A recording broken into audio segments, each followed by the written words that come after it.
महाराष्ट्रामध्ये चालू आहे मी फार कमी वेळात बोलतो. बरं. उपवर्गीकरणाचा विषय आहे. मला आपल्याला सर्वांना प्रश्न हा विचारायचा आहे की 1935 ला जेव्हा शेड्यूल कास्टची लिस्ट तयार झाली हो त्यावेळेस किती चांभाराच्या त्या काळातल्या नेत्यांनी की बाबासाहेबाला पत्र लिहिलं की आम्हाला शेड्यूल कास्टच्या यादीमध्ये सामावून घ्या. किती मातंगाच्या त्यावेळेच्या पुढाऱ्यांनी बाबासाहेबाला पत्र लिहिलं की आम्हाला शेड्यूल कास्टच्या यादीमध्ये महत्वाचा मुद्दा आहे. सामावून घ्या. जी जी वा. असं 59 जातीपैकी एकाही जातीनं बाबासाहेबांच्या लक्षात सुद्धा आणून दिलं नाही की आम्हाला या अनुसूचित जातीच्या जमातीच्या यादीमध्ये सामावून घ्या. ज्या ज्या लोकांची दुःख सारखी आहेत, जे अनटचेबल आहेत, जे या समाजाच्या प्रवाहापासून कोसोमिल दूर आहेत, अशा सर्व लोकांना 1935 ला बाबासाहेबांना या यादीमध्ये सामावून घेतलं. आणि ज्यावेळेस संविधान निर्माण झालं, संविधान लिहिण्याची संधी आली, त्यावेळेस आपल्याला आरक्षण दिलं. आणि आरक्षण मिळाल्यानंतर एक हौद भरून ठेवलेला आहे आणि सगळ्यांना सांगितलं बाबा हे हौद आहे, याच्यामध्ये पडलात तर प्यायला मिळेल, पाय घसरला तर पडून मरताल. या हौदापर्यंत जाण्यासाठी एक रस्ता आहे आणि ते आहे शिक्षण. बहुत अच्छे. क्या बात. आणि जर शिकून सवरून तिथपर्यंत गेलात तर त्या हौदामध्ये मी जे काय ठेवलंय ते सर्वांना मिळेल. माझ्या बाजूला एक चांभाराचं घर आहे सर, आणि त्या चांभाराच्या घरामध्ये 2 इंजिनियर आहेत, बरं, एक डॉक्टर आहेत आणि एक प्राध्यापक आहेत. आम्ही 3 भाऊ आहोत. आमच्या 3 भावाला 2-2 पोरं आहेत. बरं. आमच्या घरामध्ये एकही कर्मचारी नाहीये. अच्छा. कारण आमचं एकही पोरग 10वीच्या पुढे गेलंच नाही. हे मग काय दोष मी शेजाऱ्याला देऊ? बहुत अच्छे. वा. हा दोष माझा आहे वा, वा. आणि म्हणून तो मी स्वीकारला पाहिजे. या देशामध्ये ज्यावेळेस वर्ण व्यवस्था, चातुर्वर्ण व्यवस्थेची निर्मिती झाली त्यावेळेला पहिला वर्ग ब्राह्मण, दुसरा क्षत्रिय, तिसरा वैश्य आणि मग खाली राहिला शूद्र. हा शूद्र फार मोठा दिसू लागला आणि हा शूद्र जर एकत्रित झाला तर यावरच्या तिघांना आडवं पाडू शकेल एवढी ताकद त्या शूद्रामध्ये येईल. म्हणून त्यांनी शूद्र आणि अतिशूद्र केलं. त्याच्यामध्ये 2 गट निर्माण केले आणि वरच्या तिघांना कसं आरामात राहता येईल याची व्यवस्था केली. नक्की. आज तेच चालू आहे. दुखतंय हाल्याचं आणि इंजेक्शन पकालीला. वा. आमची अडचण ही आहे की आमचा विकास झाला नाही. त्या माजलगावच्या प्रकाश सोळंके मराठ्यांना समजून सांगत होते की बाबा आरक्षणात काही नाही पडलं. ज्या लोकांना 60 वर्षापासून आरक्षण आहे, मारा मागा चांभारांना त्यांच्या वस्त्यात जाऊन बघा. आजही आमच्या वस्त्या पाहण्यासारख्या आहेत. 4 पत्राच्या घरामध्ये एक शिळी राहते, 2 लेकरं आणि आई वडील राहतात. आरक्षणामुळे आमचा फायदा झाला. हा दोष कुणाचा आहे? हा दोष आहे शासनाचा. आतापर्यंत आम्ही याच्याकडे लक्ष केंद्रित करायला पाहिजे की आरक्षण 100% लागू झालं नाही. आरक्षण 100% न लागू झाल्यामुळे आमचा विकास झाला नाही. आमचा मातंग बांधव प्रवाहापासून कोसो दूर आहे, मला मान्य आहे. चर्मकार बौद्धाच्या पाठीमागे आहे, परंतु हे आपल्याला माहित असलं पाहिजे चर्मकाराचं जर 10 वर्षाचं पोरग त्याचे माय आणि बाप जर मेले तर एका हाताने शेंबूड पुसताय, दुसऱ्या हाताने बूट पॉलिश करताय, परंतु शाळेत जायला विसरत नाही. तो पुढे इंजिनियर होतो, अधिकारी होतो, कलेक्टर होतो. चांभाराचं माणसं शिकली आणि नोकरीमध्ये गेली, परंतु आम्ही आमचं खापर हे शासनावर फोडलं पाहिजे. आरक्षण कशाला म्हणतात आपल्याला माहित असायला पाहिजे. महाराष्ट्राचं सामाजिक न्याय विभागाचं बजेट किती आहे? 22,658 कोटी रुपये एका वर्षाचं बजेट आहे. या बजेटाचं इम्प्लिमेंट कधी झालं का, वापरलं का, हे कधी विचारलं का कुणी? त्याच्या विरोधात कधी आम्ही भांडलो नाही. अनुशेष आजच्या पेपरची बातमी आहे. सरकार कोर्टाला सांगताय मागासवर्गीयाच्या पदोन्नतीची 87,000 पदं रिक्त आहेत. 87,000 पदं रिक्त आहेत. याच्या विरोधात कोण आवाज उठवणार? आणि आम्ही याच्यावर आवाज न उठवता आम्ही फक्त अबकट झालं पाहिजे, त्याच्या ताटात जास्त देत त्यांनी जास्त जेवण केलं, मला कमी मिळालं, याच्यामध्ये आपण भांडत बसलं नाही पाहिजे. बांधवांनो, आपल्याला 1911 ला जी जनगणना झाली त्याच्यामध्ये चांभाराची संख्या आहे. बरं. 1961 ला जास्त आहे आणि 11 ला कमी आहे. बरं. या संख्येचा घोळ असा आहे, मागासवर्गीयाची संख्या जर एकूण संख्येमध्ये जर बघितलं तर 3.5 कोटी 95,061 ची संख्या आहे सगळी. बरं. 3,95,00,000 ही टोटल संख्या आहे आणि ती होते 2011 ला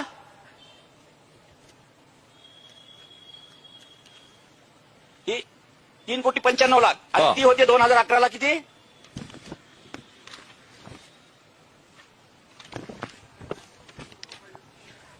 ती होते महाराष्ट्राची लोकसंख्या 11,23,74,333. अच्छा. टोटल संख्या शेड्यूल कास्ट जर वगळला तर 4 पटीनं 5 पटीनं 10 पटीनं वाढते. बौद्धाची त्या पट्टीत वाढत नाही, चांभाराची त्या पट्टीत वाढत नाही, मातंगाची त्या पट्टीत वाढत नाही. याचं कारण हे आहे, ही जर संख्या इकडे वाढवली तर तिकडे बजेटमध्ये फार मोठं बजेट वाढतं. जाणून बुजून ही संख्या वाढवून दिल्या जात नाही. जर वर्गीकरण करायचं असेल तर साधी आणि सोपी भाषा आहे.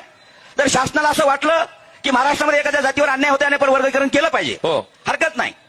जे 1 ऑगस्ट 2024 ला जो निकाल आला, मला सांगावं असं वाटतं की तो ऑर्डर नाही. महाराष्ट्रातल्या सरकारने या जातीचं वर्गीकरण केलं पाहिजे ही ऑर्डर नाही, दिशानिर्देशक तत्व आहेत. अच्छा. फक्त तुम्ही करू शकता, परवानगी आहे, पण कराच, बरोबर, हा भाग नाही.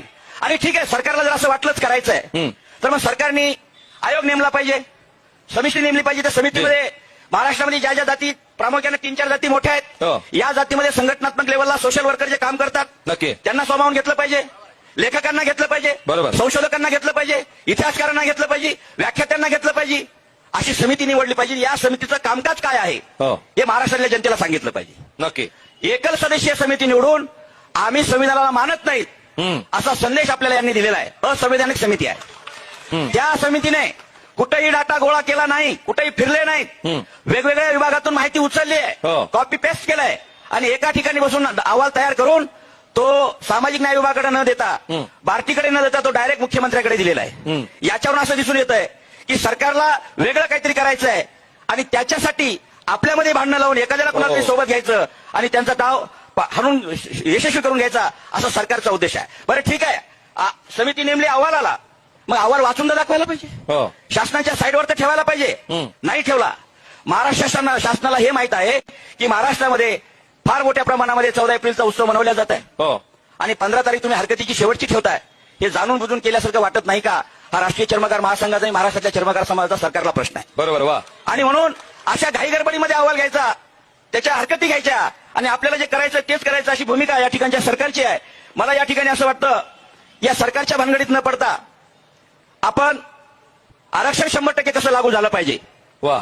याच्यावर सगळ्यांनी जोर दिला पाहिजे. आणि जर आपण महादेव कळ्याची अवस्था बघता, आपण एसटी हो हो हो. आरक्षण आहे, माणसं नाहीत, आणि माणसं नाहीत पण तिथं कुणाला भरावं लागतं?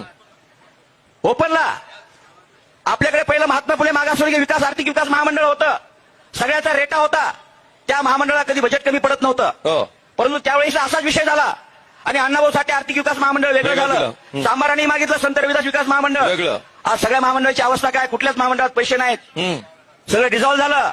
हीच परिस्थिती त्यांना आरक्षणाची करायची आहे. बरं मला सांगा, एखाद्या समूहाला आज महाराष्ट्रामध्ये शेड्यूल कास्ट आपण सगळेजण एकत्र येऊन लढतो आणि सगळेजण लढत असताना शासन बऱ्याच ठिकाणी बऱ्याच प्रमाणामध्ये नमतं. ही महाराष्ट्रामध्ये शेड्यूल कास्टची ताकद आहे. बरोबर. आणि ही ताकद त्यांना संपवायची आहे. बरोबर. जर उदाहरणार्थ उद्या अ, ब, क, ड झालं आणि महारांचा विकास झालाय, महारांना भरपूर मिळालंय, पण जर महारांचं आरक्षण बंद केलं आणि त्यांना काढून बाजूला फेकलं तर आंदोलन कोण करणार? वा. फक्त महारच. तिथं मांग येणार नाही. जर चांभाराचे लोक फार शिकले, त्यांना फार विकास झाला, तर ते प्रगतीच्या पथावर गेलेत. आता यांना आरक्षणाची गरज नाही. चांभाराचं आरक्षण कमी करा, चांभाराचं आरक्षण कमी केलं तर लढणार कोण? फक्त चांभार. फक्त चांभारच. तेच मातंगाच्या बाबतीमध्ये झालं. म्हणजे आम्ही एकत्र येऊन लढतो, ह्याची दहशत सरकारला आहे आणि दहशत संपवण्याचा हा कार्यक्रम आहे. दुसरी गोष्ट, आता कुठेतरी महाराष्ट्रामध्ये मार, मांग, सांबार, होलार, कैकाडी हे सगळे लोक वैचारिकदृष्ट्या एकत्र येण्याची प्रक्रिया सुरू झालेली आहे. वैचारिकदृष्ट्या एकत्र येण्याची प्रक्रिया सुरू झालेली आहे. आमचे पोरं नाराज होतात, 21वी सदी आई आहे, अब बहुजन की बारी आहे. वा. आम्ही आमची बारीची तयारी करतोय, राजकीय दृष्ट्या आम्ही सक्षम होण्याचा प्रयत्न करतोय आणि याच वेळेला आम्हाला वेगवेगळे फोडा आणि जोडा आणि पुन्हा यांच्यावर राज्य करा ही नीती या ठिकाणी सरकारची आपल्याला दिसून येत आहे. म्हणून या ठिकाणी या चॅनलच्या माध्यमातून महाराष्ट्रातला चांभार या व्यवस्थेमधला लहाना भाऊ आहे. मातंग आमच्यापेक्षा मोठा आहे, बौद्ध त्याच्यापेक्षा मोठा आहे. हो. आणि या दोन्ही समाजाच्या सोबत राहून आम्ही सुरक्षित आहोत. बहुत अच्छी. मला सांगा, महाराष्ट्रासारखी जात मी प्रशंसा नाही करत, बरं. परंतु वस्तुस्थिती मांडली पाहिजे. सम्राटाच्या भाषा अशोकाच्या नावानं नगर हो. महाराज, बुद्धाच्या नावानं नगर महाराज, महात्मा फुले. नागसेन नगर महाराज, फुले नगर महाराज, गौतम नगर महाराज, इंदिरा गांधी गांधीनगर इंदिरानगर महाराज, हो. राजीव गांधी नगर शाहू नगर. महाराज, शाहू नगर महाराज. सगळे नगर कुणाचे? या देशामध्ये जेवढे जेवढे महापुरुष माणसाला माणूस म्हणून जगू द्या या लढ्यासाठी लढले, हे सगळे महापुरुष कुणी जिवंत ठेवले तर या महाराष्ट्रातल्या महाराणी, देशातल्या चांभारांनी हे आपल्याला मान्य करावे लागेल. कुणाचाही लढा असू द्या. बिलकुल. महाराच्या माणसावर अन्याय झाला, महाराणीत लढायचं. मांगाच्या माणसावर अन्याय झाला, दलित या नावाखाली महाराणीत लढायचं. हो. चांभारावर अन्याय झाला, महाराणीत लढायचं. मी स्वतःला धन्य समजतो महाराष्ट्रातला चांभार म्हणून की मला महाराष्ट्रासारखे आणि मातंगासारखे मोठे भाऊ मिळाले. हो. आणि मी माझ्या लहान्या भावाचं कर्तव्य पार पाडतो. अनेक व्यक्ती आपल्याकडे बोलणार आहेत, नक्की. वर्गीकरण तर होऊ देणार नाहीच, रक्त सांडलं तरी चालेल. चांभारही स्वतःला जाळून घ्यायला तयार आहे, पेटून घ्यायला तयार आहे, रस्त्यावर पडायला तयार आहे, स्वतःला संपून घ्यायला तयार आहे, पण वर्गीकरण हे होणार नाही. एवढंच बोलतो आणि थांबतो.